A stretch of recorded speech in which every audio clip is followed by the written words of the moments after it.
কারো ক্যান্সার দেখে যদি এই দোয়াটা আপনি বিশ্বাসের সাথে পড়েন, জীবনে কোনোদিন ক্যান্সার রোগে আক্রান্ত হবে না। অন্যের বিপদ যদি দেখেন, এটার জন্য একটা দোয়া আছে। অনেক সময় আমরা দেখি হাসপাতালে ক্যান্সারের থার্ড স্টেজে চলে গেছে, লোকটা হ্যাংলা হয়ে চিকন হয়ে হায়রে কি কষ্ট পায়, দেখি না? বিষ্ণু বলে একটা দোয়া যদি কেউ অন্যের কোনো বিপদ দেখে পড়ে, ওই বিপদ তার জীবনে কখনো আসবে না।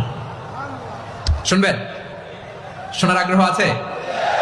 অনেক সময় হয় যে আমরা মহাসড়ক দিয়ে যখন চড়ি, দুর্ঘটনায়, আইরে আল্লাহ, দুর্ঘটনায় মানুষের মাথা একদিকে, দেহ আরেকদিকে, ব্লিডিং, এরকম হয় না? আল্লাহ তুমি হেফাজত করো।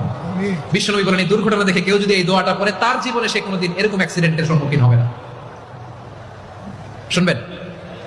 বিশ্বনবী বলেন অন্যের বিপদ দেখে কেউ যদি পড়ে, আলহামদুলিল্লাহিল্লাযী আফানি মিম্মা বাতালাকা বিহি ওয়া ফাদ্দালানি আলা কাসীরিন মিম্মান খালাকা তাফদীলা, মানে প্রশংসা সে আল্লাহর, যে আল্লাহ তাআলা তোমাকে যেই জিনিস দিয়ে পরীক্ষা করেছে, আমাকে ওইটা থেকে বাঁচিয়ে দিয়েছে।